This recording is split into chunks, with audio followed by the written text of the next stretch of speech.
je vous invite à vous installer confortablement et à doucement fermer les yeux pour mieux vous intérioriser et vivre ce moment pleinement, agréablement et pouvoir aller solutionner ce qui vous bloque, ce qui vous accapare pour libérer votre esprit, être bien, vivre au mieux vos relations avec vos enfants, avec vos proches, avec vous-même.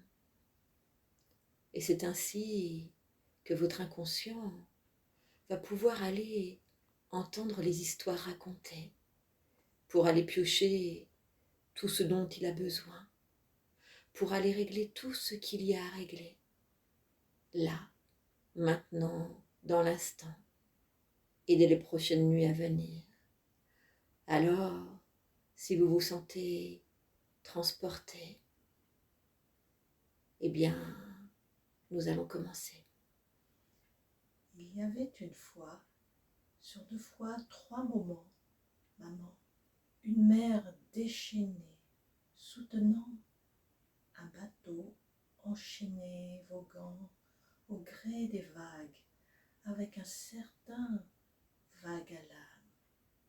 L'écume amère sur la mer émérite ne savait si les rites sont tirés de ses traits, dire entrer dans l'attrait des secrets, où se créent les liens d'amour et d'amer. Mais dans l'air où tout se terre, la mer a l'air de s'entendre quand l'étreinte s'éteint ou se restreint. C'est ce qui fait et défait les liens entre mère et fille, mère et fils, quand les repères des pères, sans se perdre, s'espèrent ou se désespèrent. Laissons là les liens s'ils opèrent, et les corps des gens et cordes d'argent se desserrent hors des serres où le dessert se serre sincère, et sur serment, sincèrement, la vie va et vient vivement. Et cela me fait penser à cette histoire de cette petite fille qui adorait aller à la mer parce qu'elle oubliait tout. Elle était avec sa grande sœur et son grand frère. Ils faisaient des châteaux de sable.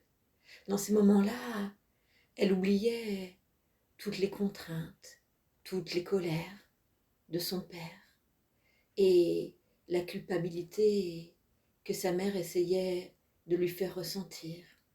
Oh, bien malgré eux, elle ne leur en voulait pas, mais c'était sa parenthèse. Et en grandissant, elle continuait à aller à la mer, juste pour aller rejeter tout ce qui n'allait pas dans sa vie, un peu avec le remous des vagues. Celle-ci emportait au loin tous ses tracas, toutes ses colères enfouies, toutes ses mémoires. Et puis, elle est devenue mère à son tour, et elle s'est rendue compte à quel point il était parfois difficile de faire juste le bien pour son enfant. Elle faisait juste de son mieux. Et puis parfois, les relations mère-enfant ne sont pas toujours celles que nous avions escomptées. Mais parfois, il suffit juste de regarder à l'intérieur de soi pour voir cet océan d'amour, de confiance, de lâcher prise, se faire confiance à son enfant, pour voir de nouvelles opportunités, de nouvelles solutions. Et je ne sais pas si vous savez que parfois, il suffit juste de regarder à l'intérieur de soi le trésor enfoui qui nous permet de prendre ce recul et cette bouffée d'oxygène pour voir qu'on fait toujours de notre mieux et que la vie est impermanence et que ces liens qui se font et se défont permettent d'aller là où nous voulons, là où nous avons besoin. Après ce mouvement qui va et vient, s'en va, sans nœud, tout se dénoue, les liens dénommés, renommés et mémés. Mais comment lâcher prise? En fait, Josiane pensait que sa plus grande réussite vis-à-vis de ses enfants avait été de les rendre autonomes, ce qui n'a pas empêché sa fille de marcher sur les pas de sa mère en faisant le même métier qu'elle. Et combien d'enfants se sont confrontés à leurs parents? Se positionner contre permet ensuite de choisir librement ce qui nous plaît vraiment et non plus de faire plaisir à papa, à maman. Qui lance un boomerang le voit revenir à lui. Il en est de même du pigeon voyageur qui part délivrer son message avant de rentrer à son lieu de départ. Votre inconscient accède à votre salle des programmes. Il pioche tout ce qu'il y a à piocher dans les histoires racontées pour aller dénouer les nœuds, libérer les peurs, les mémoires cellulaires, les fidélités inconscientes, les croyances erronées et limitantes. Oui, votre inconscient œuvre dès maintenant et dans les nuits à venir pour aller œuvrer pour votre bonheur et votre relation mère-enfant. Khalil Gibran nous dit que nos enfants ne sont pas nos enfants. Ce qu'on tient nous retient, et ce à quoi on tient nous tient, car un tien vaut mieux que deux tu l'auras. Mais savez-vous, ce que vous possédez vous possède.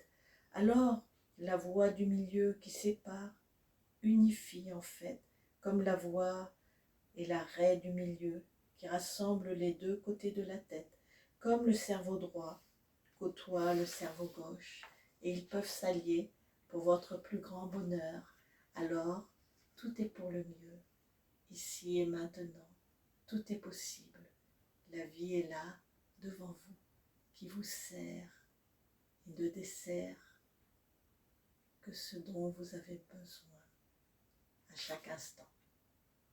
Et votre inconscient va continuer à vous libérer un peu plus de tous ces carcans chaque jour.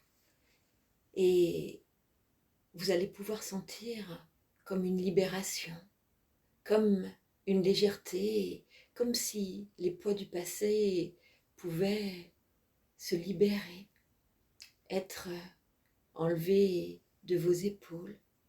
Sentir aussi que votre regard a changé sur votre relation avec votre enfant, avec vous-même, avec les autres. Je remercie votre inconscient de tout le merveilleux travail qu'il va continuer à faire dans les nuits à venir pour votre bonheur, pour votre bien-être. Et puis, vous allez pouvoir sentir cette confiance, cette prise de recul, ce lâcher-prise. Et vous allez pouvoir tout doucement revenir ici et maintenant, à l'instant présent, et réouvrir les yeux si vous les aviez fermés, et sentir que tout se met en place au juste moment, comme il se doit. Je vous souhaite le meilleur.